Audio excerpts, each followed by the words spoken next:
खसीको मासु खान अलि हामीलाई नै उ लाग्थ्यो, गाह्रो हुन्छ यहाँ। अब माथि सस्तो पाएको मान्छे यहाँ 1400-1500 गाह्रो हुन्छ। त्यही भनेर अनि खुट्टा चाहिँ लग्या रहेछ।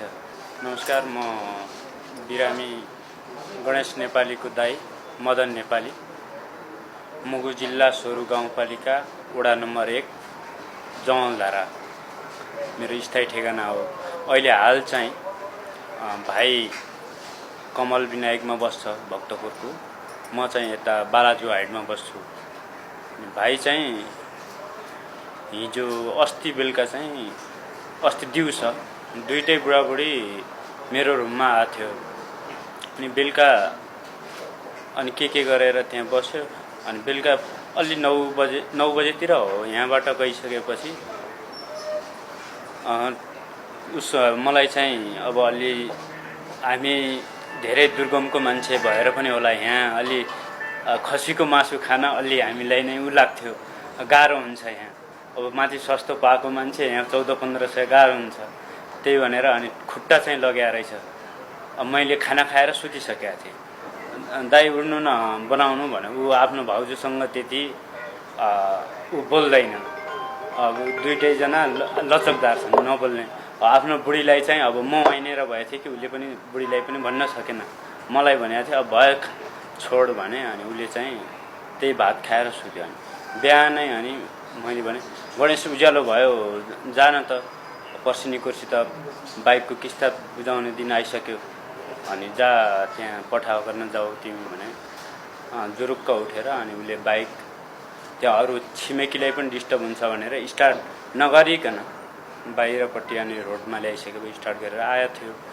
बिहानपल्टि अब सिमी खुट्टा अनि मैले बनाएको थिएँ। 10 बजे हो आउँदैन, 11 बजे आउँदैन। अनि मैले के सोचेँ अब पठाउ गर्ने मान्छे अब एक्ज्याक्टली टाइम त हुँदैन, आउला भन्ने भयो। अनि 11 बजिसकेको थियो, म सुतेछु। अनि 2:30 बजे अनि पुलिसको नम्बरबाट मलाई फोन भयो, तपाईँको मान्छे पेट्रोल छर्केर यहाँ आउनु भए रहेछ, वीरमा आउनु न भन्नु। अनि म 3 बजे करेक्ट यहाँ अस्पतालमा आइपुगेको थिएँ।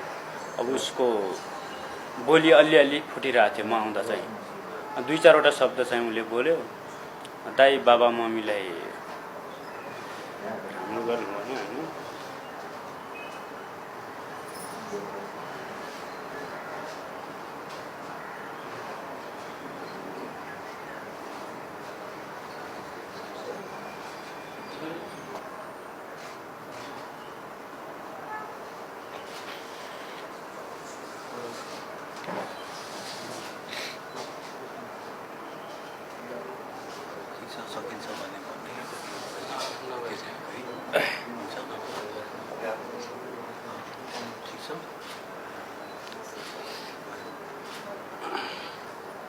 अनि त्यो भनिसकेपछि उसले दाइ मेरो गल्ती थिएन है, अनि 2 चोटि त्यो भन्यो। अनि कसको के भाव भने बाबा मम्मीलाई राम्रो सम्हाल्नु। अनि त्यसपछि उनीहरूले गल्ती थिएन, त्यो उसले व्हिल लक लाउँदै अनि ट्राफिक आएर अनि उ गर्यो भने त्यतिकैमा उसले बोली उसको बन्द भइसकेको थियो। ट्राफिक भन्यो अब अनि त्यो व्हिल लक लायो भने त्यतिमै उसको बोली बन्द भइहाल्यो। अनि बन्द भइसकेपछि पछि बोल्ने समय पनि भएन भनेर डाक्टर साहबहरू पनि हुनुहुन्थ्यो, अनि उत्तिकैमा मैले यो वीरमा चाहिँ मैले अहिलेसम्म सुनेको, म त 72 सालदेखि म यहाँ बस्दै आएको हो। यहाँ अलि हाम्रो मुगुतिरको बिरामीहरू यहाँ धेरै आउँछन्। यहाँ बन्डको छैन भन्ने मैले अलि थाहा थियो। यो चाहिँ कहिले अलि स्थापना भए रहेछ। मैले किर्तिपुर लाने कि भन्ने सोचेको थिएँ। एकजना अर्को डाक्टर साहबले भन्नु कि यहाँ छ भाइ भन्नु। ठिक छ त, अहिले बरु पछि लैजाउँला, अहिले यस्तो अवस्था छ, थोरै सास लम्ब्याउन पाए पनि त हुन्थ्यो भन्ने भएर मैले उ गरेँ यहाँ रहेछ। पछि अनि यहाँ उहाँहरूले अनि त्यसकै सिलसिलामा भाइलाई चाहिँ अब आइसियुमा राख्नु। आइसियुमा राखिसकेपछि अनि बेलुकासम्म लगभग 9-10 बजेसम्म त्यस्तै कोही मिडियाहरू होइन आफन्तहरू आउने जाने क्रम जारी रह्यो। पछि 10 बजीतिर होला सायद, अनि गृहमन्त्रीज्यू आउनुभयो। 10 बजीदेखि त गृहमन्त्रीज्यू लगायत प्रधानमन्त्रीको सचिवालयको सबै टिमै अनि आउनुभयो र रातभरि लगभग खटिनुभयो। अनि बाहिर लिने अनि अर्को गर्ने भन्नुभयो, ठिक छ भन्ने भयो। त्यसपछि बिहानैसम्म बस्नुभयो। अनि पछि अब डाक्टर साहबले नै, मैले उहाँबाट नै सुने, सर किन बाहिर लिने भन्दै हुनुहुन्थ्यो, के भयो भन्दाखेरि अब अघि डाक्टर साहबले जे भन्नुभयो, हेल्थको कारणले गर्दा यहाँबाट त्यहाँ जाँदै गर्दा केही बाटोमा समस्या आइहाल्यो भने भन्नुभयो थियो। ठिक छ त सर, बरु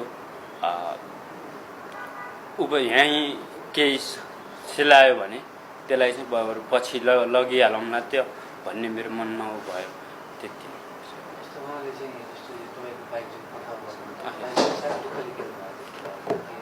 भाइको अहिले 3 महिना भएको छ क्या। 3टा किस्ता चाहिँ हालिएको छ। अब 2टा किस्ता चाहिँ हालिसकेको छ। एउटा किस्ता भोलि चाहिँ तिर्ने बाँकी हो। हजुर, हवस्, यहाँहरूलाई पनि धन्यवाद है। र